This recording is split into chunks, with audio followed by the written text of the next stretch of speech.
Hi, everybody. My name is Melissa Paz from Lazy Breeze Deals. I am a full-time eBay and Amazon seller, and this is eComBlab.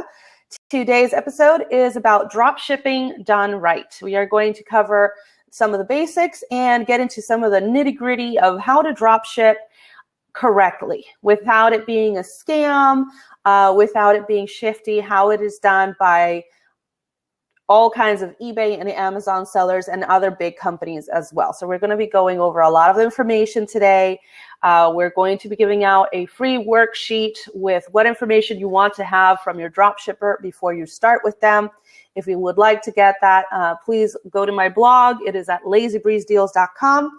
The link is in the comments, and you'll be able to get that worksheet once this show is done. I'll be sending that out to everybody who signs up. All right, awesome. So let me pull up my notes here because there's so much information.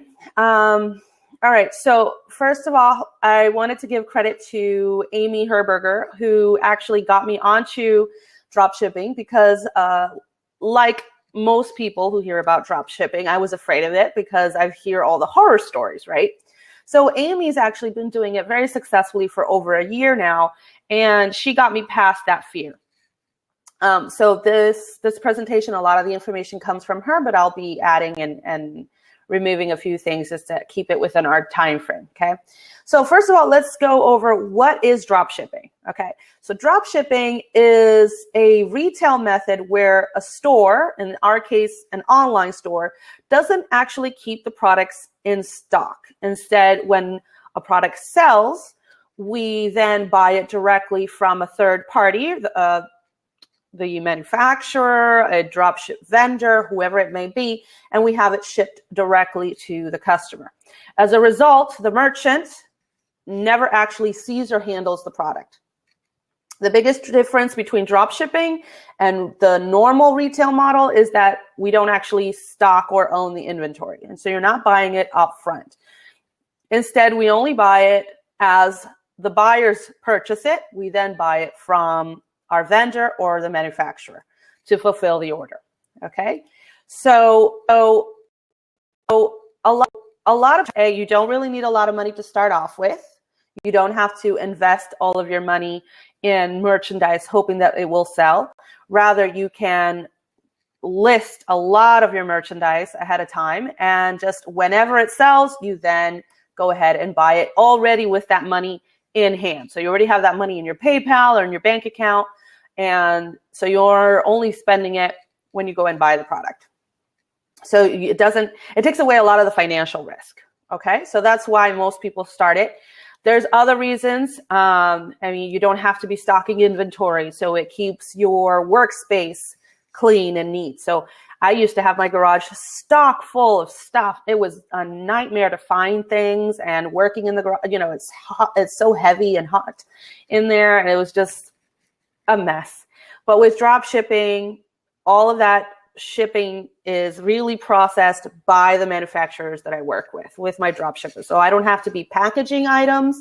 I don't have to stock them in my inventory, and I don't have to spend thousands of dollars in inventory up front. So those things really make drop shipping incredibly attractive to anybody wanting to do an online business, right? Okay, so there's certain things you got to think about. So you got to protect your eBay or your Amazon account, right? So this is where, you know, a lot of people are panicky that drop shipping is going to affect their accounts negatively. So basically, working with a drop shipper isn't a whole lot different than working with a wholesaler. You know, so if you're going to buy from a wholesaler, you place the order on their website or you send them an email and they then send you the product. Well, with a drop shipper, you basically do the same thing. You either put the order on their website or you send them an email saying, hey, you know, send this order number to this amount, ship it to this and this person, use FedEx or UPS or Priority, depending, right? So it's not very difficult. Now, we want to make sure we take care of our eBay account. And to do that, you want to make sure that you're working with companies that are legitimate and that actually do a good job with drop shipping. And we're going to go into what that entails. You want to make sure that you're checking your inventory feeds constantly, like pretty much every day, if you can, every day. and we'll go over that a little bit more detail as well. You want to make sure that you're working with companies that either provide you with a tracking number or that will allow for you to buy your shipping label, and that way you already have the tracking number. And companies that ship either the same day that you place the order or at the very least within 1 business day. Now, there's a few exceptions to this. So for example, if you decide to drop ship with a company that does custom orders, for example, I do that with a few shoe companies, then you have to be very, very clear in your listing that these items are going to take longer because they are custom made to order. And you have to know how long it's going to take. So for example, I work with one shoe company and their typical time frame is 3 business days.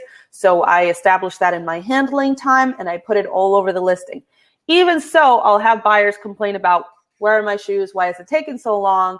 And then I'll remind them, hey, the listing does say these are custom made to order, so please allow an additional 3 business days before they ship out. But for the most part, just get a drop shipper that, ships either the same day you submit the order or the next business day, right? You want to establish a good relationship with your account manager. I like to have drop shipping companies that give me a specific contact person, is basically what this means. So that I am always emailing the same person, asking questions of the same person. And if I need to make a phone call and ask them directly, that I have somebody that I can talk to and be like, hey, I have this situation going on or what's going on here. And that really does help. And you want to make sure that you're acting like a business. These, when you start selling online, yes, it might start off as a hobby, but it quickly becomes a real business. So you want to treat your customers with perfect customer service and handle everything as a business. Okay? All right, so let's get some of the bad stuff out of the way first, right? Because it's not all rainbows and sunshine. We all know that. It doesn't matter what you sell or how you sell it. There's always going to be a little bit of a downfall, right? So with drop shipping, you typically have lower margins. The reasons for this is that you're never going to be the only one drop shipping from that company. You're always going to have competition. And because there's there's very little overhead for drop ship, then most drop shippers are going to sell at rock bottom prices with very little profit margins, but they're like, well, we can list thousands of items and not really need to invest money until we actually buy the product. So they just sell it for really low prices. So that could be an issue. There's a couple of ways that I get around that, but it's something to bear in mind. The biggest issue that I've personally encountered, and I run into it more often than I would like, but it's mainly my fault as I'm not as consistent as I should be sometimes. But I'll tell you guys what it is inventory issues. Okay, so what this means is that your drop shippers typically, if they're a good drop shipper, they will send you their inventory list once a day or a couple of times a week, right? And you have to then compare what you have in stock or listed as in stock on your store with that information.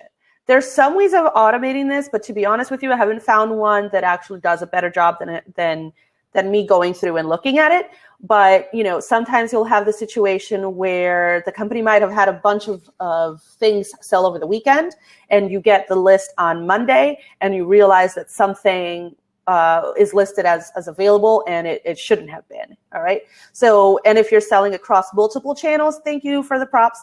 Then it becomes even more complicated. So if you're having to check your eBay and your Amazon, or if you have more than one account, then you have to be double checking that.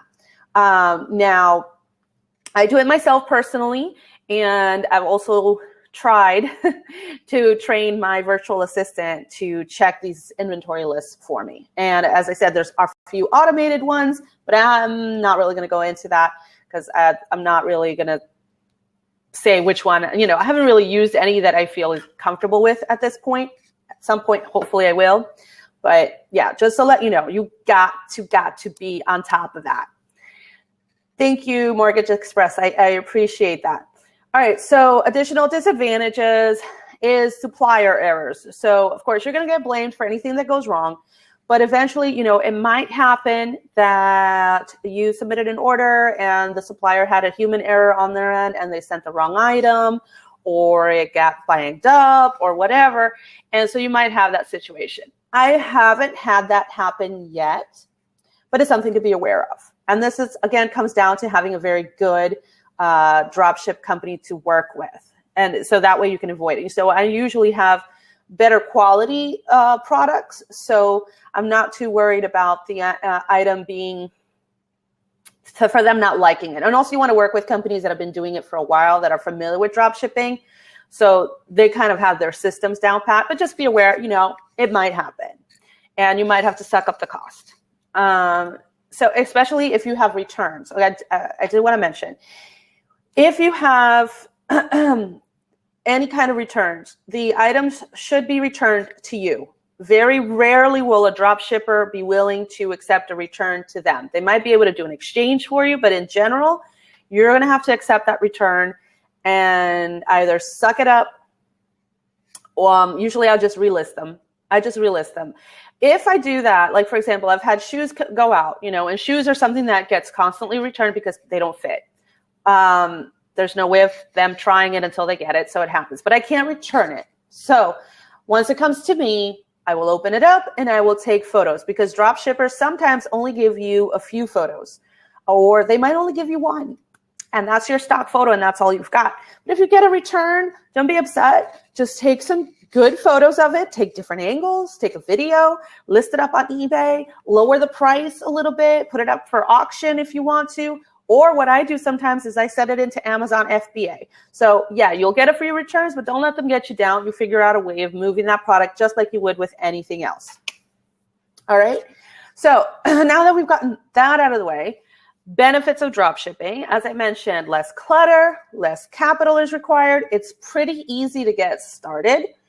You don't have to be packing and shipping, so you spend a lot less on materials. And tracking the inventory can, you know, it doesn't have to be terribly difficult, to be honest.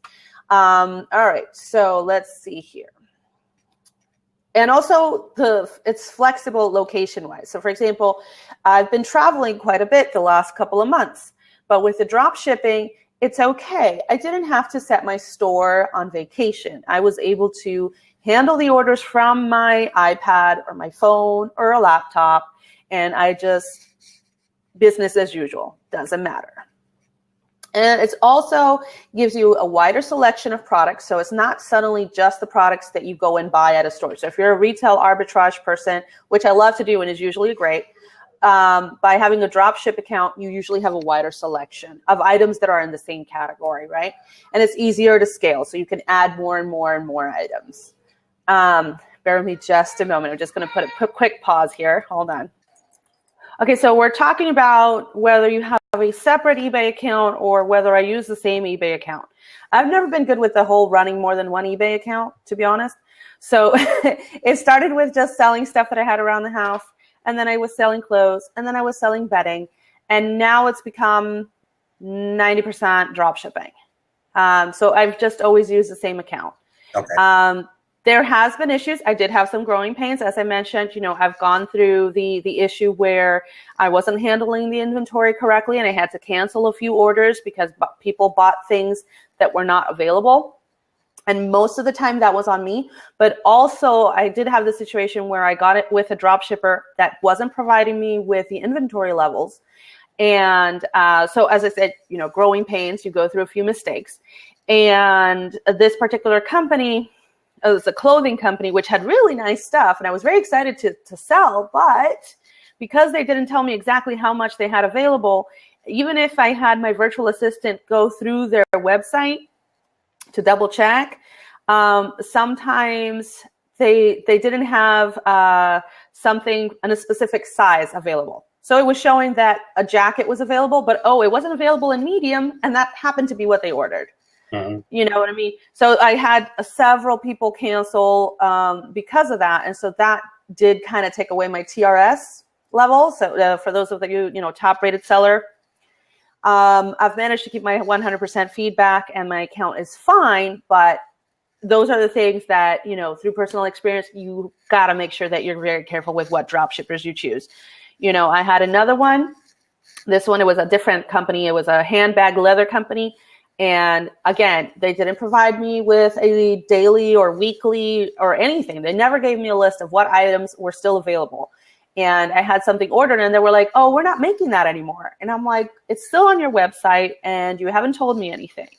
So I've learned the hard way, avoid these mistakes, people, to only work with drop shipping companies that actually do give you a Excel spreadsheet that tells you we've got 10 of these and 50 of these, and these are out of stock until November.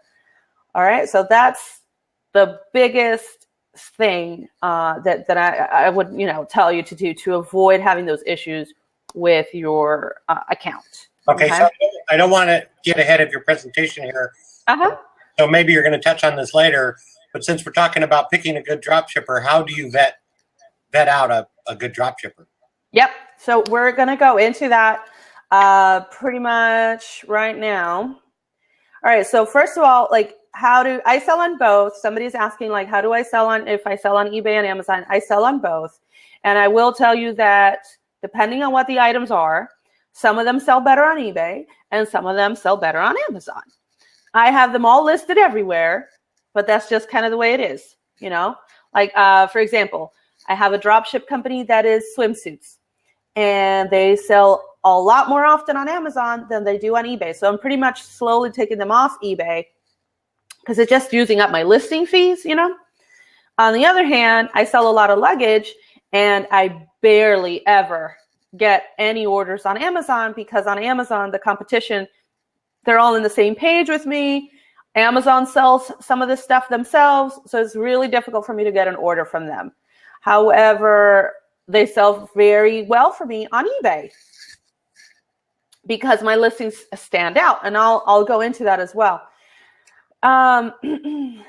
Yeah, so let's see. How realistic is it to make $300 to $400 a week in profit?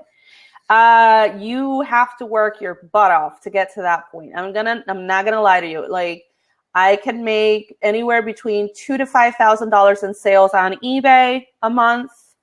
So it is definitely possible, but it is work. It takes time. It's not going to happen overnight. And, it depends on what drop shippers you're using, how high or low your profit margins are going to be.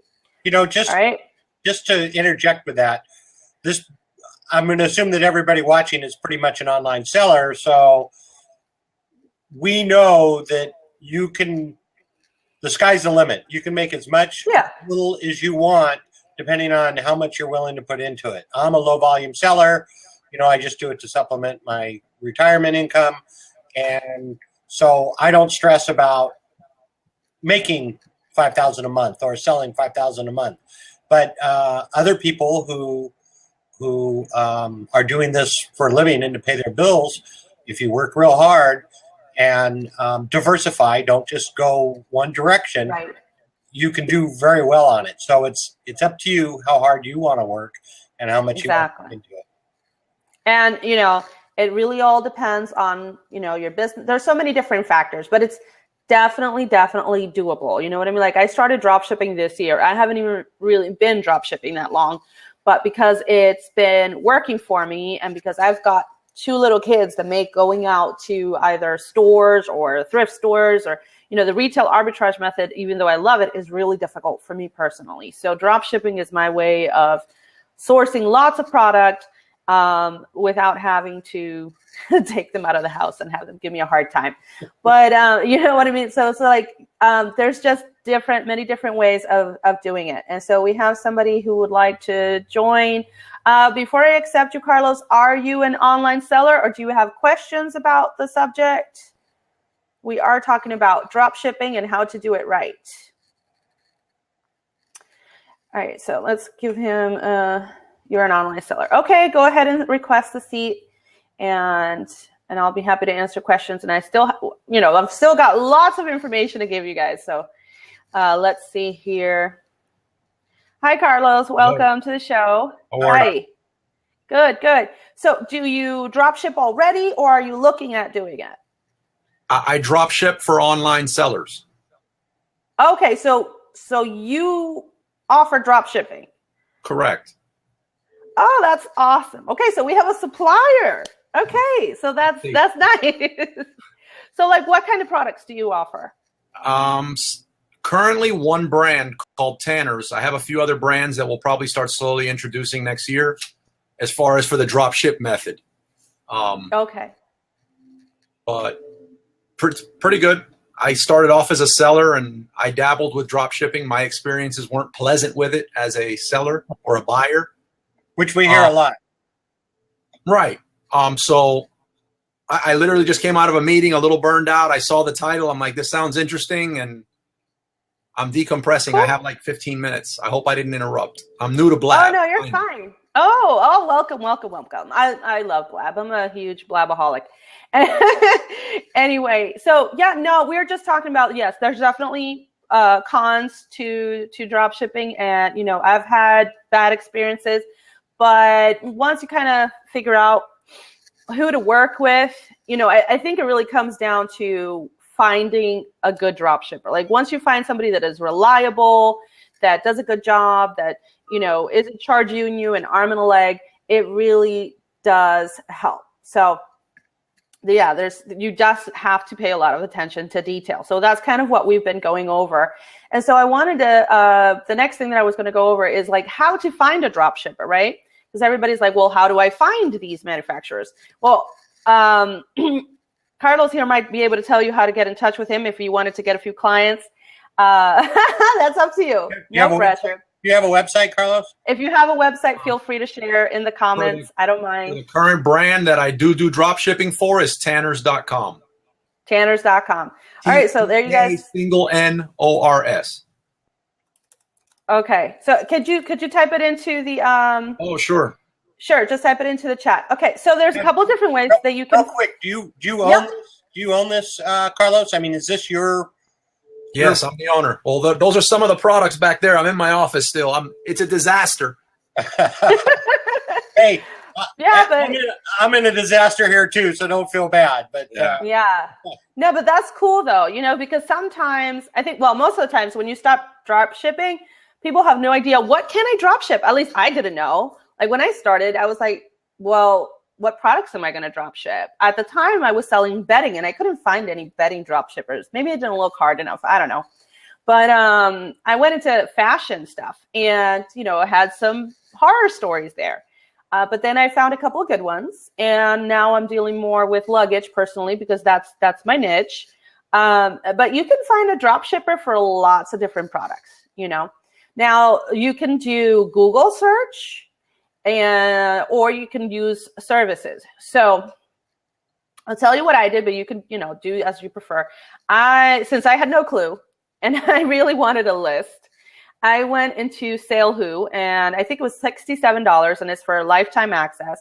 And they give you a very nice, long, very organized list of companies that either are wholesale or will drop ship, and you can narrow it down. Do you want a drop shipper? Do you not want them to, you know, do you want them just wholesalers?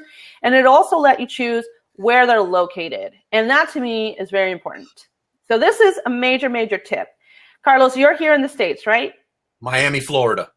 You're in Miami. See, that automatically makes me more comfortable of getting into business with you just because I don't like drop shipping from anywhere that isn't in the United States.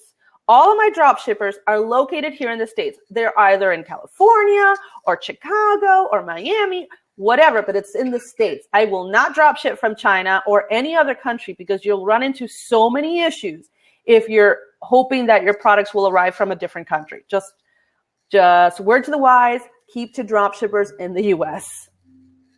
It's a different thing if you want to import and you want to bring your own product and you want to warehouse it. That's a different story, but a whole other animal. Oh, that's a whole different ballgame. Yeah.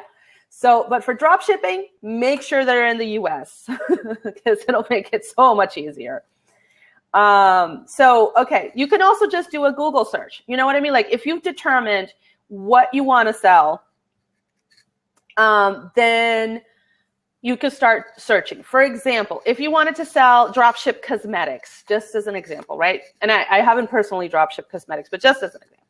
You could do a search on Google for cosmetics drop ship, cosmetics drop shipper, cosmetics drop shipping. Just write it different ways. Cosmetics wholesale, drop shipping, beauty supplies, drop shipper. You get the idea. You look for different search terms. And sometimes you got to remember that these websites are not always going to be the prettiest or the most SEO or the most user-friendly. Sometimes the drop shippers, they're so focused on just handling their business on the back end, and they're not really offering to the consumer. So that's okay. So don't judge a book by its cover when it comes to drop shipping websites, right? And if there's a company that you like or that you know or that you're familiar with, reach out to them, send them an email, give them a phone call, ask them. It might not be on their website that they drop ship. At least the companies that I've worked for, it doesn't say anywhere that they drop ship, but I sent them an email anyway. You see, we wouldn't know that your company does drop shipping unless somebody sent you an email, right? Why not, Carlos? Why wouldn't you advertise that? That wasn't my goal going into it. When I a long time ago started selling online, I had unpleasant experiences with drop shipping. So I assumed that everybody else had the same unpleasant experiences, and it's not true.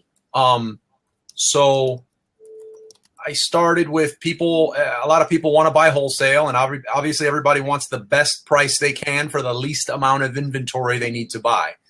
And my goal is kind of the opposite. So I started off with a few people that I just happened to know personally, and they wanted to drop ship, and realized that as long as I did good business and understood that they're trying to keep good metrics and it's important that the packaging looks nice when it reaches their customer, it could be a good relationship. So I don't have a drop ship department. I have literally emails that come into me personally. I send them to the warehouse, and my warehouse workers are well versed. And a lot of people want to drop ship from me to go to FBA lately. That seems to be the flavor of the year this year, especially with Q4 coming in now. Right. Yeah. Oh yeah. So they do a lot of drop shipping like that. Less and less is it a single item to a customer. But that happens some too now. Right. When you ship to Amazon for FBA, do you pre-label or do you pre-label for them? I label for them. I have my products are purchased directly by Amazon, Walmart, and some with Whole Foods. So I used to do the Seller Central. I believe I still have some Seller Central accounts in the business, but I used to exclusively do Seller Central until I started picking up some wholesale accounts. Then, I'm sorry, it's been a long day. I'm missing your question. It's okay. What was the question? I was asking if if I bought from you and wanted you to send it to FBA for me, if you pre-label. What would happen is you would check out. Depending on the payment method that's used, pretty popular is PayPal, because they want some protections, and you don't know me. And later on, we've done wire transfers and stuff like that. But you place the order. We figure out how many units you're getting. Does it require any prep, like bubble wrap or anything like that? Once we factor that in, we give you a price in additional to that on what it would cost for the labor for us to sticker each item, any prep material that's needed, and you send usually by PDF the shipping labels and we provide you an address to where you ship the products directly to your FBA center from us. Okay. So even with the slight cost that's added on for the prep and the labels and the labor, it's considerably less than the shipping it would cost to get from me to you. Absolutely, because of the deal that you get on Amazon with the shipping. Correct. Absolutely. Yeah. So that's been a very popular thing lately. And we're doing the Seller Central thing for years. So we're very aware with, the barcode needs to be covered. Yeah. We know you can't use peanuts. We have lists everywhere. See, That's a huge thing, because actually Carlos brings up a very good point. If you want to drop ship for Amazon, or if, you know, it's kind of hard to find a drop ship company or even a wholesaler that will already prepare the items for you. Usually you order from the wholesaler and either prep it yourself or you send it to another company to get prepped, which incurs and then an additional shipping and charges. So what Carlos is actually offering is amazing, and I wish more companies would do it. But the thing is, you have to be aware of that. You know, like Amazon hates peanuts. You can't do peanuts with Amazon. They have to have the UPC labels covered. There are certain protocols that have to be followed for Amazon to accept it. But if you've got that down, that's great. I'll have to get it wasn't something that I needed to get started brand new. Again, we had the systems in place already. Right. Nice. We learned the hard way. You know, years ago, we got tired of getting charged for sending peanuts. So yeah, we know. Exactly. So, you know, that's good. That's actually really, really good. See, Carlos' company is somebody that I would already, from what he's told us, feel confident in setting up a dropship account because he's in the US. He's got experience. And if I wanted to have his stuff sent over to Amazon for me, he'll take care of all the prep, won't mess up my stuff. So that's kind of what you're looking for. Exactly. So, all right. So, yeah. So basically, we were talking about how to find a drop shipper, right? And so I was talking to you guys about SaleWho, which is how I started up first. And I found, you know, maybe like 5 or 6 companies. You got to apply to a lot. I want to mention sometimes, and this is going to happen to you. You're going to apply to so many different companies, and a lot of them will tell you no, or they won't reply. And they can have different reasons for this. Either you're too small, or you don't have enough references, or they don't like for people to sell on Amazon or eBay, or whatever the case may be. Don't let it get to you. You just keep on plugging away until you find a few that will work with you. You know, some of them were very difficult to get the accounts set up with. Others were easy peasy. They already had a drop shipping thing for me to fill out online. Just provide us with some basic info and you're good to go. So it just all depends, right? I did like SaleWho because they also gave me reviews of the drop shippers. They would actually have an eBay seller contact the company directly and then write a review and tell you like, oh, okay, this company is very good to work with because, you know, they don't mind if you sell on eBay. They don't sell their own items on eBay. Or they would tell you, hey, this company, they'll let you, but they sell their stuff directly on Amazon, so you're not really going to make much money on that one. So they'll tell you, which I liked about SaleWho. But you don't have to pay. You know, you can do your own research. It's just I found it personally a little easier because I didn't know where to start. Once I knew what niche I wanted, I decided, oh, okay, I'm going to work with luggage. Then I did a Google search, and I searched for every single luggage company that I could think of. And I sent them an email. And I was like, hey, do you guys drop ship? Do you wholesale? What are your requirements? All right. There's another company that also offers a list of drop ship and wholesale, and that's Worldwide Brands.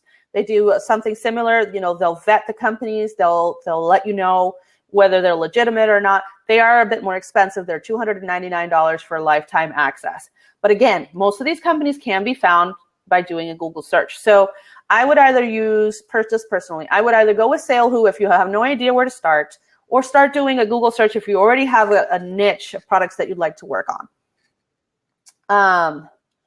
So I've got somebody on. Okay, Mortgage is asking if there's a network or group that we got his talk about this online. I actually, hold on, let me pull up the Facebook group. There is a drop shipping Facebook group where we discuss this. You can apply to get in. It's free. We just talk about drop shipping.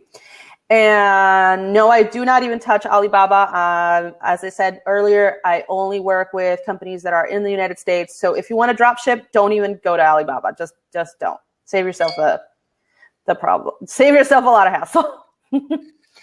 And then, David, I can't hear you. Your sound went out. I'm sorry, I muted it for a minute. I said, would you wholesale with Alibaba? Maybe, but that's a whole other. I haven't. That's a whole. So I'm not really the person. That's a whole other blab, and so I can't even. go there. Maybe at some future, but it's not something I've dealt with. Mm-hmm. Melissa, may I comment on something that's down there by Mortgage Express? Yeah, absolutely. Well, with Alibaba, you just have to be cautious. I think what Melissa's saying in regards to drop shipping from Alibaba is very good advice. There's no need to run from Alibaba, though, for other things. Right, for other things. Do your due diligence. Private label, right, exactly. or wholesaling. Private label or wholesaling, yeah. But since we are on drop shipping, no, don't drop ship from Alibaba. That's just shooting yourself in the foot. Yeah, I think excellent advice is drop shipping from the U.S. Yes, that's what I found to be the safest route to go. Okay, all right. So when you found a company that you want to work with, right? First of all, if the company does say that they do wholesale or that they drop ship, remember, again, they might not say that they drop ship, but if they offer wholesale, then it's a good likelihood that they might. So there's things that you want to do your due diligence, and you might want to do, okay, so you go to eBay and look up the products that they offer and be like, okay, let me take a look at the completeds and the solds. Are they selling? Look at feedback, like, do they go out of stock a lot, or is the shipping slow? So take a look and see other sellers that are selling the same product lines. Are they having issues with this company or not? And check Google for any negative experiences with the company. There was one company that I was super, super interested in because they offered supposedly high-end handbags, which I love. I love designer stuff, but it's also very risky. So I did a lot of searching on Google to see if I could find anybody giving negative reviews or positive reviews. And it was so 50-50. Like, a lot of people were like, oh, it's a scam. But then other people were like, oh, it's super legit. And then I was like, you know what? I'm not going to go there. Not going to go there. If it had been overwhelmingly positive and a lot of people had said, oh, yeah, they're legit, I haven't had any issues, then I would have gone with them. But since there was several people that were like, oh, they're iffy, I spent all this money and I never got the handbag, just stay away. All right. And so then you got to complete whatever application process they may have. So what do they typically ask for, right? So this is very important. Typically, they will ask you for your EIN number, which I think you can get for free, right, with the IRS. So your employer identification number that you just apply for on the IRS, and they'll ask you for your website address. If you do not have your own website, you can usually provide them with your eBay store link. Some of them will accept it, some won't. This is where it's actually been good for me to have my own website. And my website is nothing to brag about. It's pretty basic. But it's made me more legitimate. So when I do get in touch with the companies, they could take a look at it and see, oh, I sell this type of product, that type of product. They see, okay, you sell the same type of things that we're selling. All right, we'll give you a shot. So in that case, it's been very positive to have my own site, even if it's not like the biggest deal. And as I said, again, not all companies are going to approve you. They might not want you to sell their stuff on eBay or Amazon. And so you just got to move on. Another question that I'll get a lot is, where am I located? Most of the companies in the U.S. also want to work with people in the U.S. They don't want to drop ship for you if you're international because the shipping fees are going to get ridiculous. So I've had that asked a lot. Where are you located? And I'll tell them I'm in Claremont, Florida, my hometown. As soon as I tell them that, they usually get back to me pretty quick, and they'll usually get me in touch with their representative for my area. So if there's a big company, they'll usually tell you, okay, we have a representative in Florida. Here's their information. They're going to get in touch with you. If they haven't, let us know, And so I'll get in touch with their rep, and we'll start the conversation. Okay, what do you need? It might be a few phone calls, a few emails back and forth, some paperwork, nothing major, and you get approved. All right, so you got to do your due diligence with suppliers, and I'm actually going to provide you guys this this in the sheet if you sign up your email on my blog, because it's a lot of information. You're not going to remember all of it. But these are kind of questions that you want to ask. Usually, you go through their FAQs. If they don't answer, then you've got to send them an email, right? So questions to ask, and we've gone over some of these already, is like, oh, how often is the out-of-stock feed updated? So how often are they going to give you that list of stuff that's out of stock, right? What is the fee per order? Depending on the company, you might have companies, for example, I have one company that charges me $12 per order. That includes the shipping and the drop shipping fee. I have another company that charges me $6 per drop shipping order, and that's separate to whatever shipping charge they may have. I have another one that doesn't charge me anything. As long as I provide them with a shipping label, I pay the shipping on my end, they don't charge me a fee. Another one charges me $5. So if you run into this, it's normal and it's okay. It's just covering their expenses for processing the order for you. Carlos, do you guys do you charge a fee per order for your drop shipped orders? Yes, I think our most expensive one is $5. There you go. See, that's pretty standard. $5 is pretty normal. Yeah. Any order over like $200, everything's waived. So okay. So yeah, depending on how big the order is. Yeah. So that's kind of the thing. All right. So you got to ask them if there's any fees associated with images or data feeds. I haven't actually had to pay for images. Usually everybody just gives me access to the images on their website. Is actual shipping charged? And like, how are you going to handle the shipping with them? Are they going to charge you the shipping separately and they choose whoever they ship with? Like, for example, I have some companies that only ship UPS and they will charge me whatever their fee was and that's it. Then I have other companies where, and I prefer this personally, I can purchase the shipping on my end on eBay or on Amazon, save it as a PDF and email it to them. And I'll also email them as a PDF my packing slip. And then that way I already have the shipping information in there. I don't have to worry about what's going to get paid. I might actually get a lower price on my shipping because I can choose from FedEx Smart Post or Priority or First, depending on what's best for me. I can usually kind of work around that, right? So do they give you all the metrics on the item first as far as weight, size, box size? Yes. You have all that information, so you know. I have all that information. Yeah, so that's something that you want to double check with them. So, for example, most of the companies, when they approve you, they give you a master spreadsheet with, the UPC codes, the SKU numbers, the name of the item, the size of the item. Depending on the company, they might tell you the actual size of the item, and then they'll have separately what it is when it's boxed. If they don't give you what it is boxed, then I'll usually add another pound or two to take into consideration the weight of the box, right? So that's usually how I handle that. With another one, like you got to just ask them because you might not have, the shoe company that I work with doesn't give me a spreadsheet. All the information is on their website. I just grab it from there. I don't know what these items weigh or whatever. But I've called them and I'm like, okay, so what's it going to be on average for me to ship? And they're like, anywhere from $19 to $24. And I'm like, okay, so I built that cost into what I charge my buyers. I always offer free shipping, so I just tack it onto the price. So it's just, again, depends with what company you're working with. Some will give you all the data.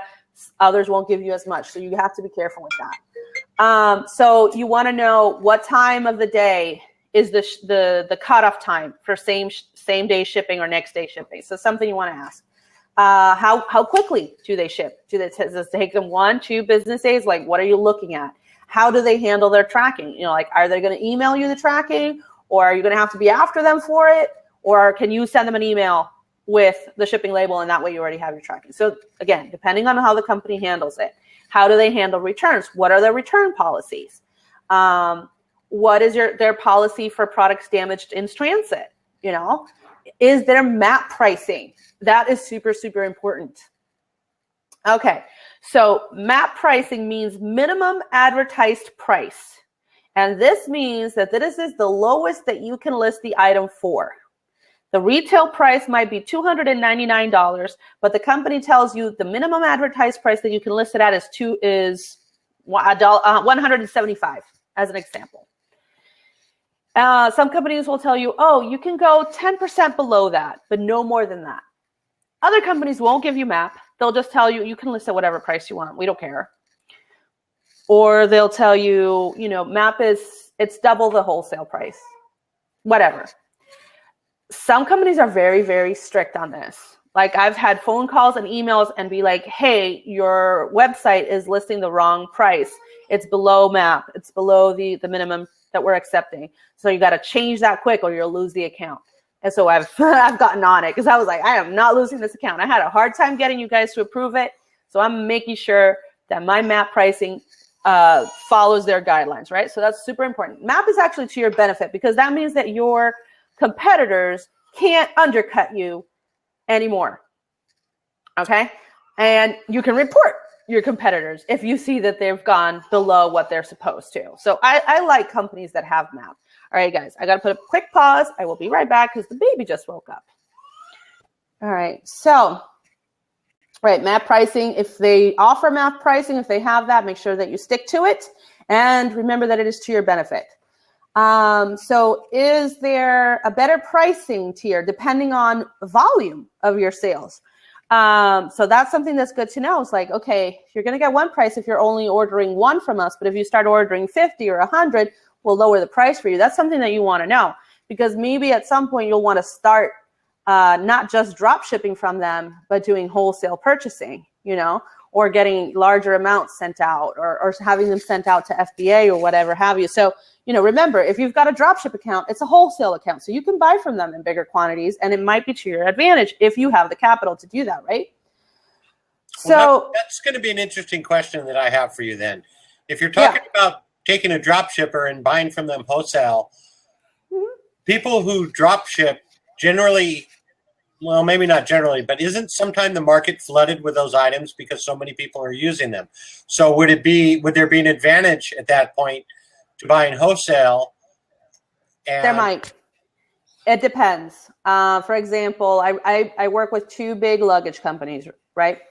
For one of them, it would not be to my advantage because Amazon sells them directly on their site and they have them stocked at FBA. So there's no way I'm going to compete with Amazon. There's no point. You know what I mean? So I don't even bother. The other one, however, Amazon doesn't sell it and nobody else is really sending them into FBA.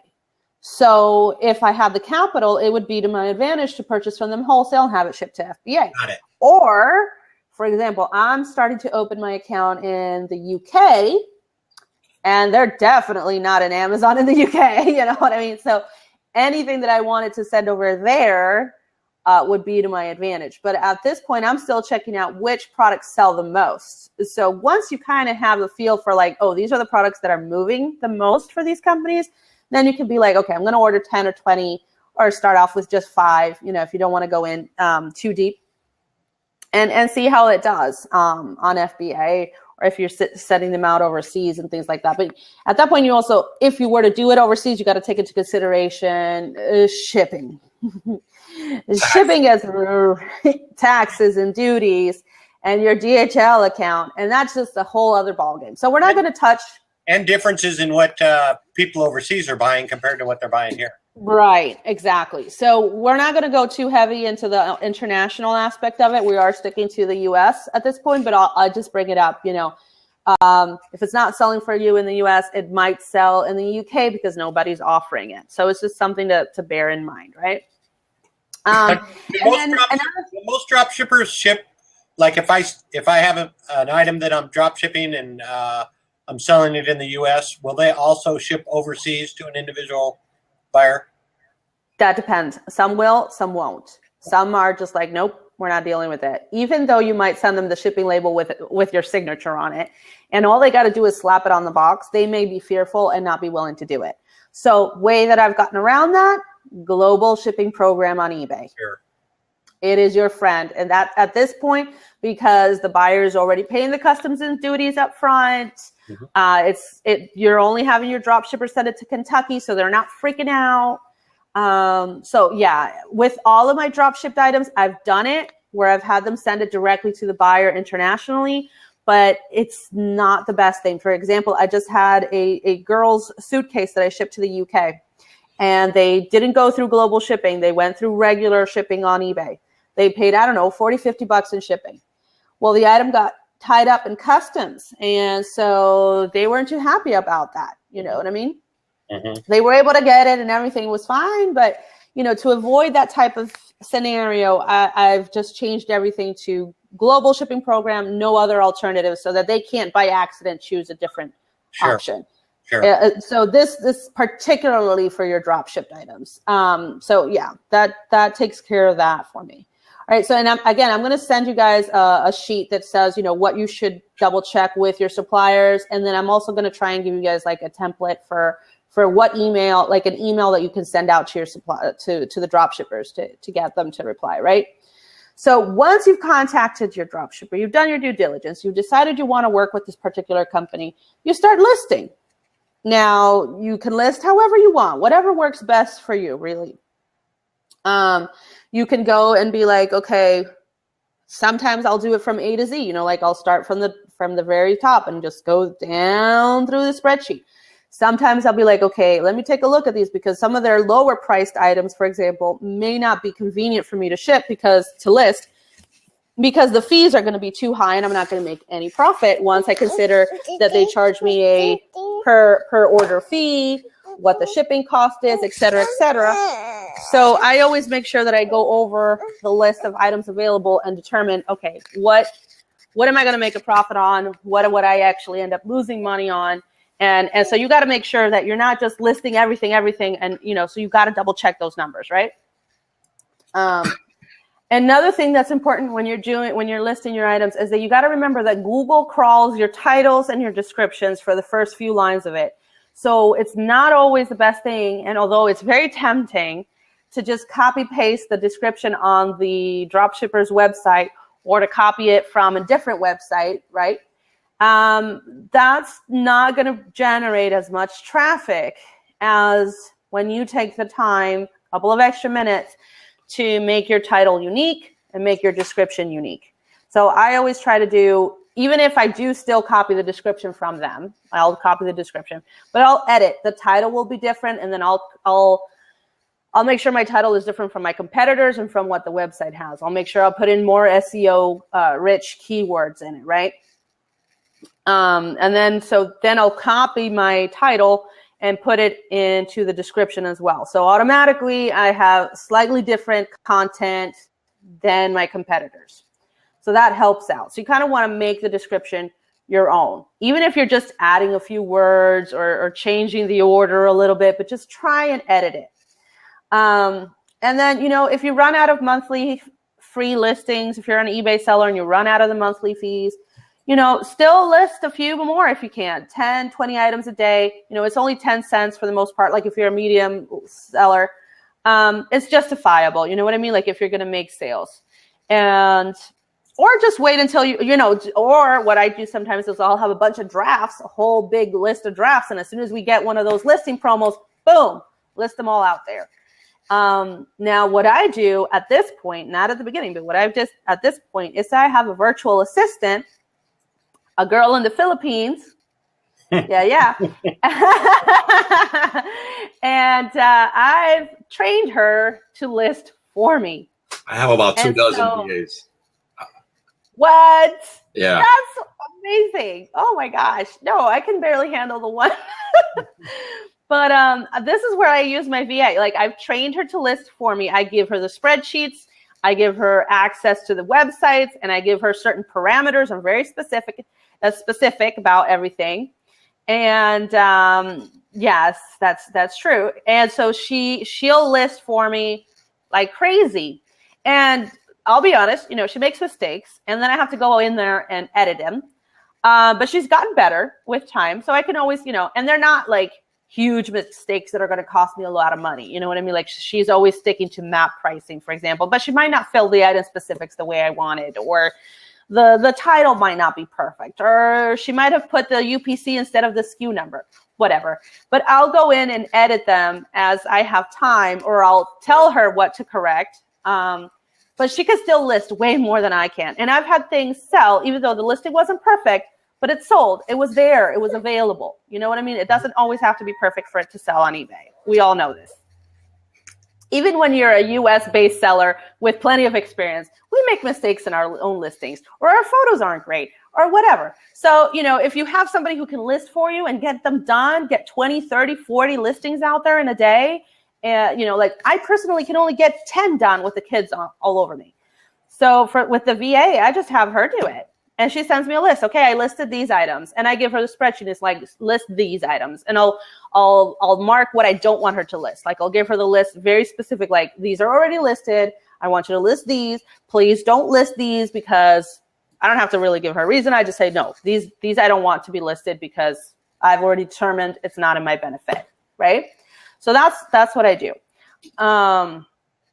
Pricing. So here it all depends on the drop shipper. You know, if they've got MAP, then that's usually the price that you kind of want to go with because all your competitors are going to have that as their listing price. Usually, you know, you want a 2.5 to 3 times the markup if you can, because you have to take into consideration your shipping fees, your drop shipping fees, eBay and PayPal and Amazon fees, all of these things. So you got to know your product and know your market, and make sure that you take them all into consideration. And they'll usually tell you if suddenly there was a price change. Most companies will tell you, hey, we changed the price on this or that. Sometimes it'll go up, sometimes it'll go down. So you want to double check, you know. So this is something that I'll take a look at. Now, I'll give you guys something that I use. Let me pull it up here.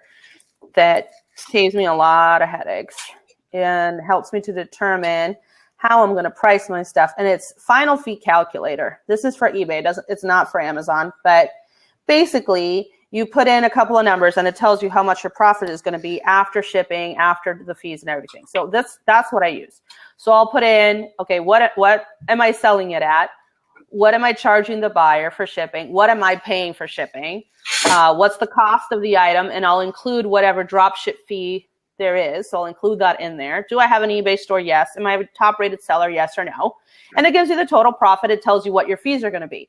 So this definitely helps you to determine how high or how low you're going to list that item. And and then you can also determine, okay, well, can I set this item on sale for 10, 15, 20% and still make a decent margin? So that's what I like to have that on hand, because, you know, to calculate all of those on your own is kind of a pain. But with the Final Fee Calculator, it saves me a lot of hassle. So I use that a lot. All right, so shipping points to consider. Some people charge the shipping and they'll do like a flat fee or they'll do a calculated fee. I guess it really all depends on what you prefer to do. But what I personally do is I offer free shipping because I've already added the price into the price of the item. I have a pretty good idea of what most of my items are going to cost. So I'll offer them, you know, free standard shipping, and I might not even specify what shipping method I'll use. I might just be like, okay, yeah, it's flat and it'll be economy. And then I'll choose whatever is cheapest to me at the time, because, you know, depending on where they're located, sometimes Priority is cheaper. Sometimes FedEx is cheaper. Sometimes Smart Post is the way to go. Sometimes Priority. So it is, you kind of play with it.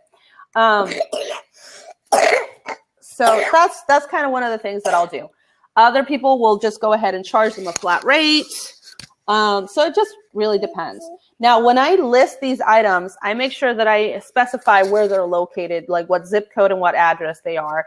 And when you go to actually buy your shipping label on eBay and on Amazon, this applies to both, you can choose where it's shipping from.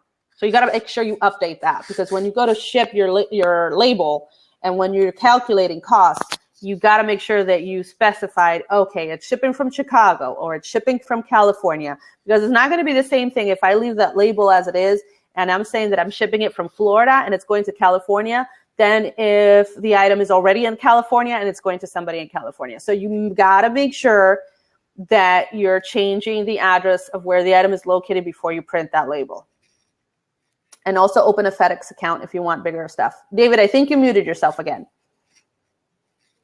I did when I went outside. That's why I use ShipStation, because I can create warehouses in ShipStation anywhere I want, and I just choose from the drop down where I'm shipping it from, and it fills it all in automatically, and it'll still use my own return address if I want.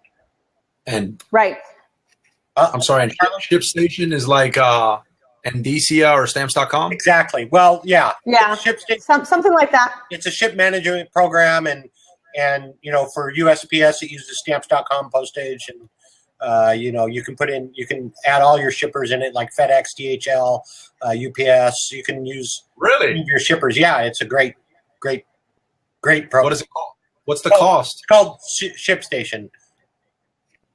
Is there a monthly fee to it, or? Yes, I think so. It's like what, $10?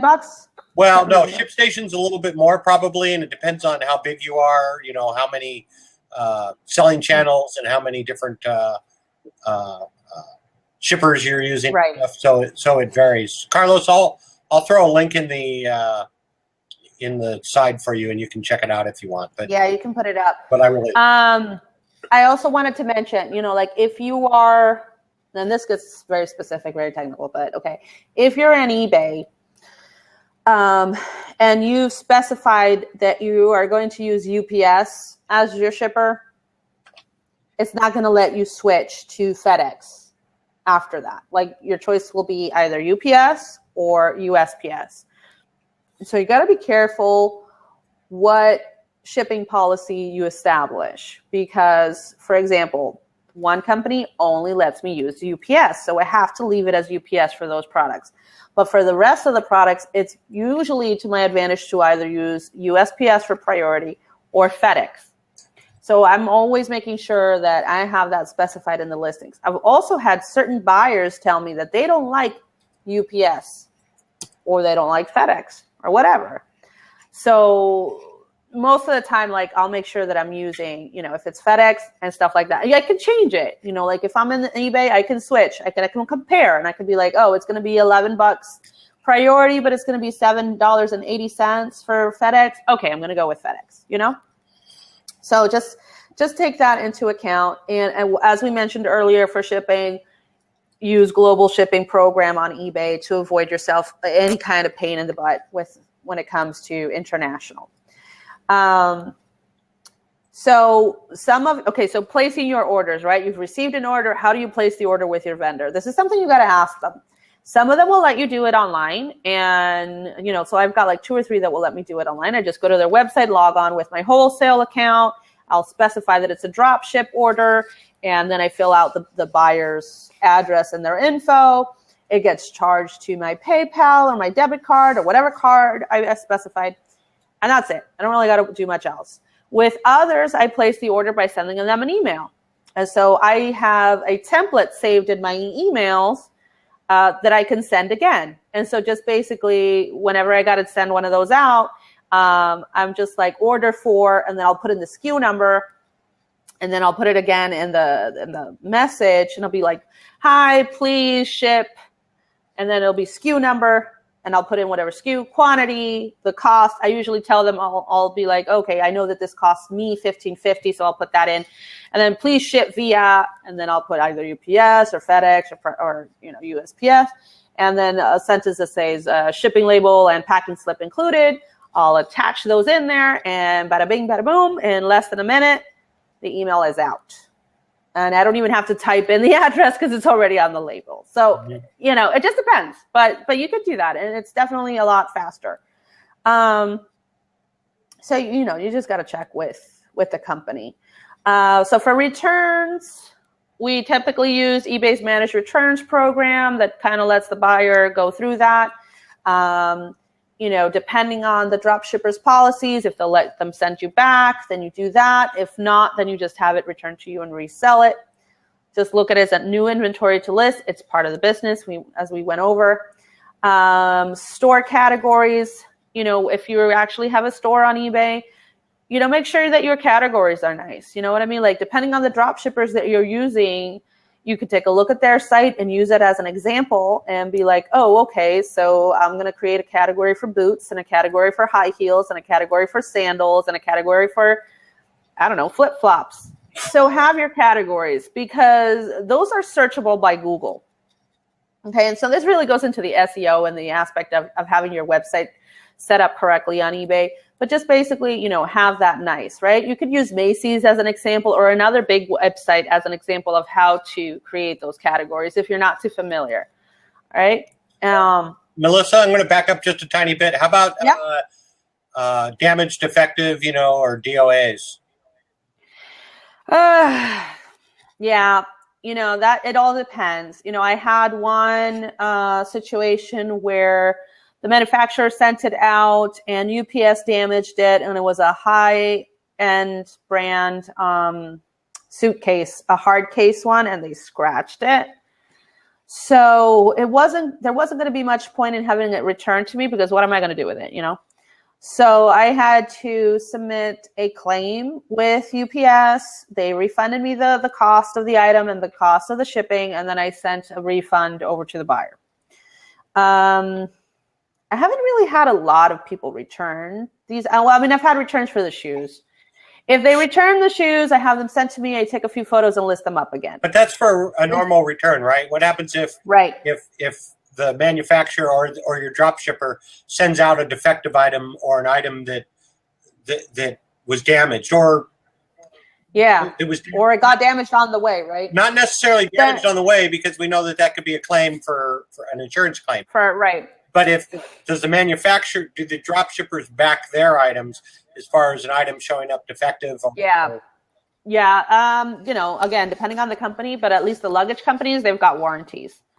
So, 2-year warranty or 5-year warranty or 10-year warranty. So I would just submit a claim. I haven't had to, but I know I have that backup. You know what I mean? Like they have warranties. So I would be able to submit a claim through the manufacturer and be like, hey, I would at that point ask for the buyer to send me pictures and verify, and then I would try and get a refund from the manufacturer and issue that refund to the buyer. That's how I would handle that. Now, how do you manage to stand out from the competition? We mentioned having a better title, having a better description, having more photos. I see a lot of drop shippers that will only use one stock photo, the basic main photo of the item, and there might have been 10 pictures available, but they only used one. Don't be lazy. Download all the photos. Use all the photos available to you to show those items. You know what I mean? Stand out. You can use a lot of social media. Do your branding. Do bundles. I'm not going to go into a whole lot of detail on that, but you can do bundles. Get creative. This will make you stand out from the competition. Social media is your friend. Link those Pinterest and Twitter and Instagram and all these other social media platforms. Connect them to your eBay and Amazon accounts. Spread the information out there. So especially if you've gone ahead and done better titles and better descriptions, when you send them out, they're going to stand out. They're going to show up in search. So pin and tweet your items. Make sure you're familiar with each social media channel. I could give a whole class on social media. Not going to go into that today.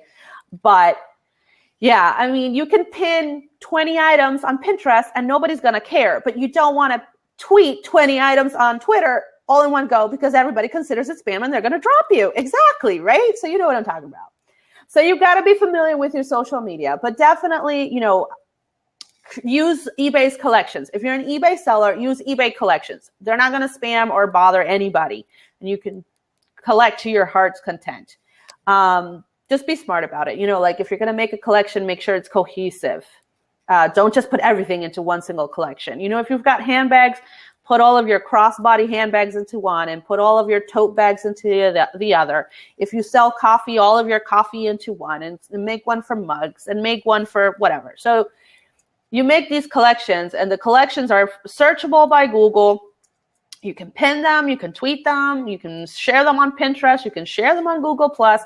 Also, they sometimes will show up on the sidebar when people are searching on the eBay website, so it gives you some free marketing. All right, so use eBay collections and then learn how to tweet and learn how to use Pinterest. Lynda.com. Right. Yes. Yeah, so there's lots of different people who are really good with this. There's Kelly Markham, who you can even pay to tweet for you, and she's got really good reviews. There's Linda Cummings. There's a bunch of people. I'm always doing social media stuff. But you know what I mean? You just gotta figure out how you're gonna do your marketing. Then let me see, was there anything else? Okay, there's a few things that you can do to make sure that you like working with your drop shipper. You can order a few products for yourself to test the quality and to see how quickly they ship and to see, how smooth their process is. So that's a good way of testing somebody out. Just order one or two. If you don't keep it for yourself, just give it to your friends. You do it as a Christmas gift. So research is super important. Remember, you got to learn about your products. You got to do your due diligence with the company. You got to know how you're going to do these listings. It's not going to be one day to the next that you're going to make it rich. No, there's work involved. So, keep on learning, join the Facebook groups. You can get in touch with me if you wanted more like a handheld type of scenario. I'll be happy to help you with that.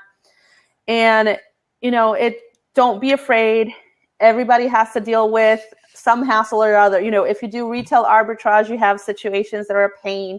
If you do wholesaling, there's different situations. Drop shipping is no different. Private label, any method that you use to find products to sell is going to have its pros and cons. And drop shipping is no different. You don't have to be afraid of it. Also, one quick thing, dropship domination, I don't bother with it. I don't touch it. And I do not dropship from other websites. Don't do it. Why? Again. DNS domination? Dropship domination because basically dropship domination, what they teach you is to go to Walmart and Target and other websites and dropship directly from them, right? Because the item might be listed at a lower price on that website. And then you list it on eBay or you list it on Amazon. And when the buyer purchases it, you get it from that other website. A couple of things there. Amazon hates that and they will shut you down. It's very explicit now in their conditions and terms that they don't want you drop shipping from third-party websites because it's obvious to the buyer and then they get a lot of complaints. If you're drop shipping from the manufacturer, it goes out in the manufacturer's box. If they're, putting in your packing slip, it's okay. But if you're shipping from Walmart, it's very obvious to the Amazon buyer that it's coming from Walmart. And Amazon doesn't like it. eBay doesn't care so much, but still, you're going to run into a bunch of situations where it's hard for you to monitor. Like, what if the item goes out of stock? Like, you're not going to get a list from these people telling you, oh, hey, we have this or this are out of stock. You have no way of doing that. You have no control. What if their price goes up? Maybe when you found it, it was at a great price and you were going to make a profit. But then the price went up. It's interesting. So I've heard a lot of nightmares about drop shipping from Walmart, using Walmart as a drop shipper. I've heard nightmares. I even know somebody who doesn't sell online anymore because it went so south for them. Right. It's interesting because I have somebody on eBay that is drop shipping my carpet details from Amazon, which is okay. I'm okay with it because I'm selling it no matter what. It's still me. Right. But yeah. But how do you feel about drop shipping something from Amazon? Same way. Their prices fluctuate. The amount of items available fluctuate. Some buyers don't like getting a box that says that it's coming from Amazon when they bought it on eBay. Others don't care. But it's just not, it's just iffy. I've had people do it for me too. Like, I have access to my father has a private label supplement company. Okay. And I list them on Amazon. And a couple of days after I had them listed on Amazon, I saw that somebody else was selling them on eBay. They had marked up the price. And obviously they were just going to buy it from me because I'm the only person selling it online as soon as it shipped. I don't care. I'm going to get paid. You know what I mean? But what if I suddenly take my listing down or raise my price or decided that I'm only going to send them FBA? What you going to do then? You know what I mean? It's just not worth the risk. In my opinion, the best way to drop ship is by finding suppliers, be it manufacturers, or it can still be third-party companies that offer you like a variety of items. But as long as they're warehoused in the United States, then that's what I feel the most comfortable with. You know what I mean? That they're the manufacturer or a drop ship company that gives you access, that they give you the information as to what's available and what isn't every single day, or at least once or twice a week, that they have good customer service. You'll be able to tell, how easy is it to get them on the phone? How responsive are they via email? You know, is their customer service going to be good? So there's all these things to take into consideration, but at least to me, I prefer going that route when I'm going to do drop shipping, you know?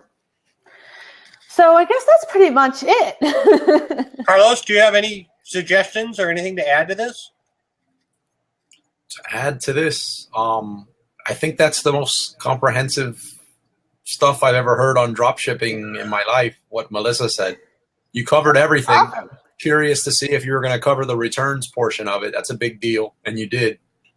How do you guys handle returns, or what happens if you ship an item out that's DOA? We issue a full refund. Do you have them ship it back to you? I mean, how do you handle that? Yeah. I try to do the best thing I can for the person to make it to where they're not taking a loss and will want to continue purchasing from me. Mm-hmm. I have ways to where once I get the product back, you know, if I shipped a product to you or to FBA or wherever, and nobody opens every single box and looks at every single part of every single product. No. If we see exterior damage to a pack, it's put to the side and checked out. But if there's no exterior damage, I don't know if there's a faulty mechanism inside a product or anything. So when that's discovered, I do like to have the product back, or depending on the product and the arrangement I have with the factory, some kind of photos. At that point, I'm going to get the product added on to my next order. I'm going to get my money back. I'd rather do the waiting for that than have my customer inconvenienced. Absolutely. So I issue a full refund. If I have a brand new customer places their first order and they say every single item is defective, I would look into it more than a regular customer I deal with. Right, absolutely. I stand 100% behind my products. See, and this is interesting because now you're on the dropship side of it, but you were once on the same side that we are selling. So you have more empathy and a better understanding to what we deal with on our side of it. And that makes you a better person to deal with for somebody like us. I hope so. Right. You know? Yeah. I hope so. Another thing we've done is, well, no, go ahead. I'm not going to take over the plan. Go ahead. I do deal directly with Amazon. A lot of people don't want to deal with certain products because you can't compete with Amazon, they feel. Not all of my products do I sell to Amazon, though. I have control of that on my end. So I inform the buyer, like, I'm not going to have somebody buy a master box of products from me knowing we just shipped out 4 pallets to Amazon, you know? Right. Or we like to, and it wasn't the attention of mine to get on this black. No, it's okay. We do like to help small businesses out of their houses and stuff like that. So certain products with nice margins, I won't sell to Amazon to give that person an opportunity to grow. Other people and small businesses to grow. It's something that our business stands for, me and my business partners. Mm-hmm. So that's great. And see, that's something that you'll run across when you're looking for drop shippers. You know, some drop shippers are, as we mentioned a couple times, they're going to say no. And their reason might be you're too little. We want somebody who is going to be a big seller. Or I've had it told to me, like, I went through the whole process and everything looked fine. And then they're like, oh, no, you don't have an actual physical store. You know, that I can't speak for those businesses, but I've usually found that that's a business that doesn't already have the systems in place to handle that. So they discourage, like, they may only have pallets of products that they ship. Yeah. You know, or they don't want to deal with the individual sale. You know what I mean? Like, if I'm selling the shoes, they don't want to ship out the one pair of shoes. They want to ship out $500 worth of shoes or product or whatever. They don't want to deal with the constant, ship this little item and that little item and this next little item, because that's what happens a lot with the drop shipping. You know, like, I usually don't have buyers order 3 or 4 things from the same company is usually I bought this backpack, or I bought this suitcase, or I bought this whatever.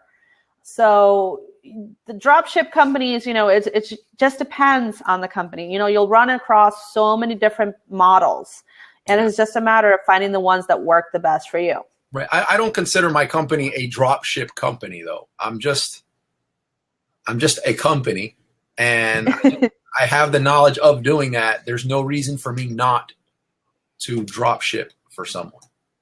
Right. Yeah. And if it's within your ability, then you can go for it. You know what I mean? If you've already got the experience, that makes a big difference.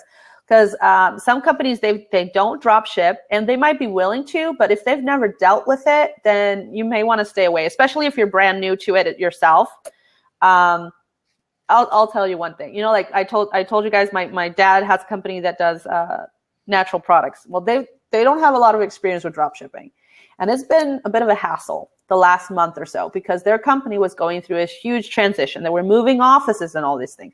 And I've had like 5 orders that were sent out in September that haven't arrived to the buyer because they were so busy with the move that they totally ignored my emails. And now I'm having to hey, send these out priority, because the buyers are going to kill me if I got one bad review on Amazon. And unlike you, David, that were able to get it down, because mine is a merchant fulfilled, I can't say jack. Mm-hmm. And on Amazon, it's really hard to get customers to review you as a company. So hard. So of course, that one little negative, even though I went out of my way to make it up to her, I sent her another one. It got to her quick. She gave me a negative. Can't do anything about it. See, this is the problem. This is the problem with Amazon. Amazon, your metrics are based. Your metrics for your feedback are based on how many feedback you have, not on how many transactions you have. So if you sell 1,000 items on Amazon and you've only got 20 feedback and you get a negative feedback, it kills you. If they were doing it against your total sales like eBay does, your total transactions like eBay does, it wouldn't matter. One negative wouldn't hurt you. It wouldn't be a big difference. It wouldn't, because, obviously I've had thousands of sales on Amazon, both FBA and merchant fulfilled. But because I've only had 36 people leave me a review on Amazon, then that one, ding, down from 100 to 96. Oh. Yep. Was it a product review, or was it? No, it wasn't a product review, because the item didn't get to her. It was 2 weeks late. And then I sent it to her again, but it took 3 business days. And she was upset because it took 3.5 business days to get to her. And I'm like, you don't really expect me to express this, do you? But yeah, it is what it is. I can't do anything. I did reply. I did leave a message. So if anybody actually looks at it, they'll see that I replied. And I'm like, when this was brought to our attention, I immediately sent out a replacement, and it took 3 business days. Please note that Saturday is not a business day. And we did what we could. You know what I mean? But these are the things that you run into when you drop ship, or even when you don't. Sometimes you just, Do you love what you do?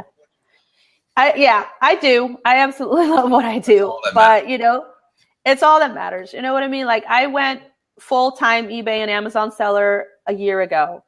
And sometimes I can be really tight financially. I'm not going to lie. It's not like I'm making bank every month. I'm still a very small seller. I'm still growing and making things bigger and all that good stuff. But Lord, I would not go back to a normal 9 to 5. Take pictures. Yeah. As I was growing my company, we took, obviously everybody starts in their home, and we moved from it's an extra space storage unit about the size of a garage, and we rigged it into a warehouse office. And we look at all the pictures now, and it's worth. So take pictures of the cramped spaces. Yeah. Yeah, I got to look them up, but I've posted them on Facebook and stuff. I've posted this is my garage looks like right now, when I got this huge pallet of merchandise coming in, because at the time I was dealing with liquidation. So I'd get pallets of stuff coming in, and then I'd organize it in my garage. Looked really nice. I had one little photograph area, and now I have a bigger photo studio and stuff that I barely use anymore, because with drop shipping I don't have to take photos. But yeah, I've kind of recorded the progress. Like, okay, this is what it looks like. This is what it is now. And yeah, it's a process. Like I've experimented with different types of sourcing. I've experimented with different types of products. And so now I've determined, I like my drop shipping. I like my luggage. I will continue to get more companies and more products in that same vein. I'm going to open up an account with Shopify, and I'm going to send my stuff out to Pinterest and Instagram and Twitter, and I'm going to start offering coaching. So I've gotten, because you just said it, Carlos, and thanks for that review, by the way, that this has been the most detailed drop shipping, so I want to be able to offer that. You have, yes. It has. And I've read a lot of the books. Look, I buy all the books. Like, let me see the bookshelf if you guys can see it. Yeah, I don't know if it always has great information. I try. I like to teach you guys from the hassles and headaches that I've gone through. And all the good stuff too, because I've learned so much. So, sometimes it's good to have somebody who's gone through it to tell you the ins and outs. You know what I mean? So that's kind of what right, exactly. So that's kind of what I'm going through here. And then, so I will do my little commercial, my little spiel. I am now offering one-on-one coaching. So if somebody wants me to walk them through this drop shipping process and help them find and help them set it up, or if you need help training your virtual assistant, I've trained mine, not to perfection, but enough where she can do it for me. You know what I mean? There's always something. And so I'm also focusing a lot on the Hispanic community because I am from Puerto Rico and I speak Spanish. And I've noticed that there are not a lot of eBay and Amazon people teaching in Spanish. So if you guys know anybody that wants to learn in Spanish, I am more than happy to do it in Spanish. But of course, I don't really care. Spanish, English, I'm good. Either one is fine by me. So yeah, I'm teaching people how to do it from like A to Z. Like, how do I set up an eBay account, and how do I do a listing properly, and how do I do my titles and my descriptions and my item specifics? Or if you want social media help, I'm not a guru. I don't have 50,000 followers anywhere, but I could definitely tell you how to get started and what the best practices are, and just kind of how to do the more important stuff. You know what I mean? Like, you get your followers later depending on your content and your items. But have I attended any wholesale markets? I have not. I would like to, but I haven't really been able to attend any of the big fairs and stuff. It's something I would like to do at some point.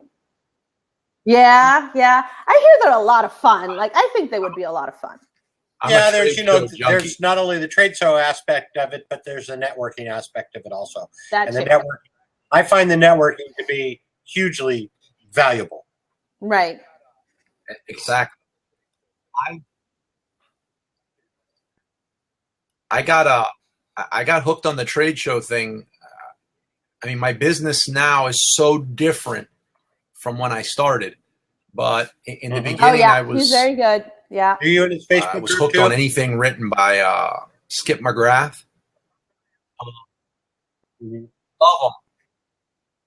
I'm in a bunch of Facebook groups. I'm not very active on Facebook. I'm not tech savvy. I can copy and paste on emails, and this Blab thing's still blowing me away. Like, I'm not. Mortgage Express asked a question earlier about offering incentives for an individual to leave feedback. No, you really can't offer. Such a pain. Yeah, you can't bribe them. You can't really bribe them into doing it.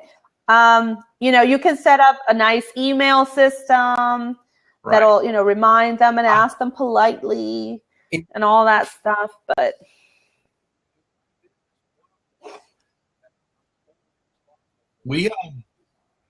in my business, one of the things that I'm totally responsible for is reviews. So the product reviews. Okay. The Amazon review system, which is like, I guess, the most popularly known one for products. Yeah, it's out of control. Yes. Well, I don't know if you guys followed the Facebook groups, but everywhere there was big lawsuits going on recently. It was. Oh my God! Yeah, I get approached by a bunch of companies that want to sell me reviews. Yeah. And when you not seriously entertained to do them, because saying great product, love it, does nothing for me. But just hearing where they're coming from on this, and you hear the extent that they'll go to fool a system, I think if you would put a fraction of that effort into drop shipping, wholesale, or private label, what they do on Amazon is there are like how they game the system is where you crazy. Do coupons for your items, you give it away, but you don't give it away saying that I'm giving it to you for a review. You give it away, Correct. And then after it's been there after they've had it for a few days, you send them a letter and you say, hey, we sent you this product. We hope that you've enjoyed it. If you liked it, please leave a review. There's a link for a product review for it and everything. Right. And that's the way they get around that, is by giving out product, but they don't give it out saying that they're giving it out for a review. Right.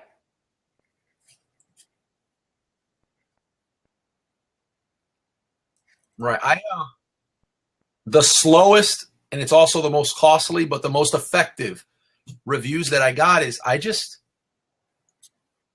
I just go old school with it. If I'm selling a line of coffee products, I try to find out where there's local or within driving distance coffee groups, and I just expose them to it. I've done Groupons to where come learn how to do a drip coffee system.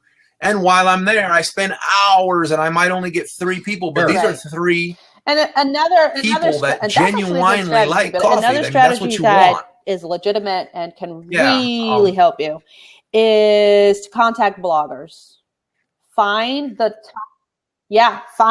top bloggers for your product. There's a blogger for everything. I do.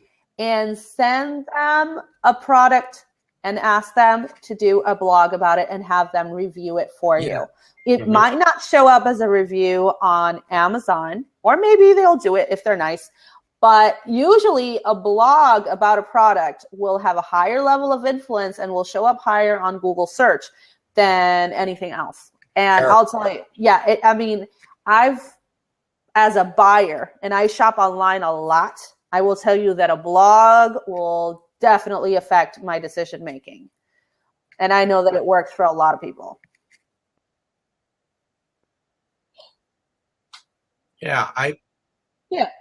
There's some reputable sites out there. I mean, it doesn't mean everything on it is. You still have to be cautious, but like there's one Thomason. There's a monthly fee, but Thomason.com can put you in contact with some really good bloggers. Right. And then just using some common sense, like go to these coffee shops. I'm using coffee as an example. It's the one I'm most familiar with, but just go to your people. You're going to get good feedback. Absolutely. Like, not positive. Yeah. So you do have to think outside of the box for a lot of the marketing, but if you've got a product that you're going to be selling a lot of it, it's worth the effort. You know what I mean? Like, I'm not going to put,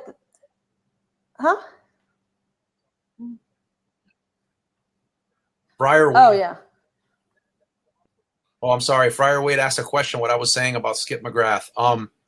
That he's awesome, and one of his really like early books talked about how he took advantage of trade shows that a lot of them are located in like major cities or places that you'd like to go. I travel to China 3 or 4 times a year. I go to India. I'm constantly on the move, going to visit factories and trade shows. But you can use this for tax purposes. And you can enjoy yourself and really experience life and have a good time. And he said that, and I think that was one of the major hooks in the beginning that got it was all tax, right? And we had a blast. We had they fed us, we partied, and absolutely the whole thing was tax deductible. The whole thing. And I just went to Utah, and same thing. Everything tax deductible. Yeah. I'm going to go on a cruise in February, and I'm going to be giving a presentation. No, actually, it's going to be a C-commerce cruise. I actually didn't. I had a chat with Scanner Monkey. I was on their show. Gosh, it was this Just last week, I was on Scanner Monkey. I was talking about luggage. Yeah, that's awesome. Yeah, I'm friends with Cordelia, and I met Jay. Yes, I'm going to see Commerce Cruise. It's actually organized by Stephanie Inch, and it's going to be all about, e-commerce. So eBay, Amazon, and all that. And Stephanie asked me to do a presentation, which I'm still between. Am I going to talk about Blab, or I guess I might do it on drop shipping since it's kind of become my thing now? I don't know. I'm still in between the two, my two obsessions. Anyway, but the whole thing is going to be tax deductible pretty much. And I'm taking my kids and I'm taking my husband. We are going to have a family vacation. We're going to stop in Puerto Rico and see my in-laws and my father. And yeah, we're going to have a great time. And I'm technically only going to work like maybe 2.5 days, if that. So yeah. All you need to do is have a little meeting every day and you're covered. Yeah. I go out to lunch with my girlfriends, and as long as I end up talking about my business at some point, which I do, it counts. And I'm like, I always talk about my business. It doesn't matter. I drop off my kid at school. Blabbing. Huh? You're always blabbing. I'm always blabbing. I can't help it. Well, I really appreciated hearing everything you had to say about the drop shipping stuff. Well, I'm glad, because I've got to do a meetup on really this subject in a couple of days on Tuesday. So this is kind of like my first run to make sure I've got everything. Got to edit the slideshow a little bit there, thanks, and make sure that I've got everything down pat. But I'm pretty confident it'll be all right. I'm going to do a workshop on a Facebook group tomorrow, and let me get you the link to that. If anybody, I'm going to cover the same information, but if anybody came in later or just kind of wants to see it written down, it's the Sellers Helping Each Other group, and it's run by Debbie Womack. It's a very big group. It's got almost 3,000 members now. So I'm going to be doing a workshop for them tomorrow. So I'm going to be talking about drop shipping on there. And then I've got the meetup, but that's here in Florida. So that's going to be in Delray. I'm going to be doing that. Yeah. It's close to Delray. I'm trying to think where that. I'm in Orlando. I'm in LA. Where are you guys from? Yeah, let me pull up the event, because I'm like, where is it that I'm going? I know it's an hour north from me. It's really fortuitous. No, I'm in Orlando. Miami? Well, Claremont, like South Orlando type area. You guys are neighbors. Let me check where is she making me go? It's Carmi's. It's really fortuitous that you found us, Carlos. It's really nice. Yeah, it's actually great to have a supplier on the other side. Yeah. Really? Happy birthday. Oh, happy birthday. Today's my birthday, right? Right.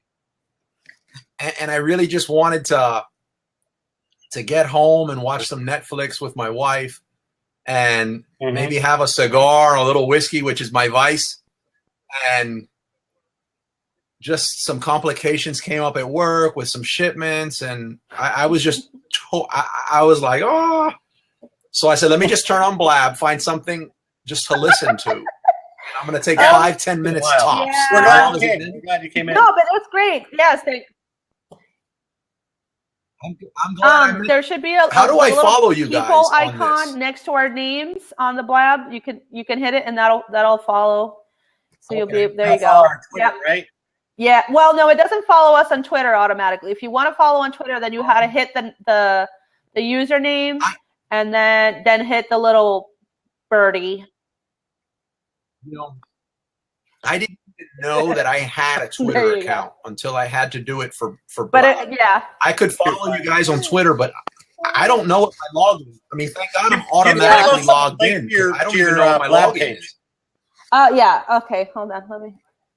Hey, I made one.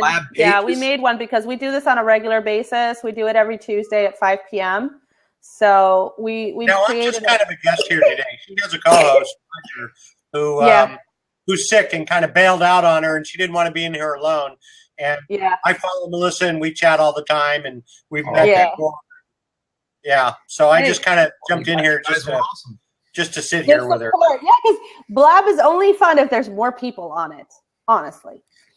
I don't like talking by myself. So yeah, that's the Facebook page if anybody else wants to join us. So we just kind of post on the events on there. You know, sometimes we have special guests. Sometimes it's just me and Roger talking about whatever subject. And then we have people come in who can add to it. So it just, you know, we try. At some point, I'm going to be bringing in eBay employees and things like that too. Like I'm trying to get somebody from their government relations team to join. Actually, I should send them an email. But we're always what? You work with Frederica? Yes. Yeah. I love her. She's great. Yes. I haven't actually met her in person unless she was there at eBay and I don't remember. But she was at eBay 20 and she hosted the dinner there. Yes, but I wasn't part of the team at that point. Got it. I only signed up at eBay 20 because Stephanie told me about it and Robin told me about it. And they were like, oh, they'd love you. You'd be great for it. And I'm like, oh, do they take me traveling anywhere? And they're like, yeah. And I'm like, oh, okay, I'll go and sign up. Is there plane tickets? Great. She's great. Yeah. I'm like, if there's plane tickets involved, I'm in. So yeah, I told them, I signed up for them because I was telling them about the show and I wanted them to come on to the show. And then, you know, I mentioned that I speak Spanish and they were like, oh, do you? Sign here. So I filled out the information and they called me a few weeks later, invited me to do the event in Utah. So where you got to hang out with Cindy for a while. Yes, I got to hang out with Cindy. I got to do my first ever speech in front of 250 people. I was so nervous. Yes. Yes, really? That's impressive. That's a good group of people. And really all it was telling my eBay story. I didn't go, you know, as deep as I did now. You know, we've been talking for almost 2 hours and I've given you guys every single trick and tip that I can think of when it comes to drop shipping. But this was literally like 7 minutes of me just telling my story of how I started off and how I became a full-time eBay seller. But I was so nervous. Like, I'm good with this. Like, I don't care. You know, there's just 2 of us here and there's people in the chat room. I'm fine. There could be thousands of people watching on the internet and I don't care. But 250 people in person and I was like shaking. Oh my God. Yeah. It's a very big deal. A little side thing of mine, and it's speaking would have to be harder, is I met my wife dancing salsa. And yeah. So we got on this student performance team and we performed in Tampa in front of like 200 people, less than 250. Oh hard. My God, was that hard? It's nerve-wracking. It is so nerve-wracking. I was so afraid. I'm like, what if I trip going up those steps? What if I say something stupid? Oh man. But you know, it went super, super well. I did. Killed it too. I did.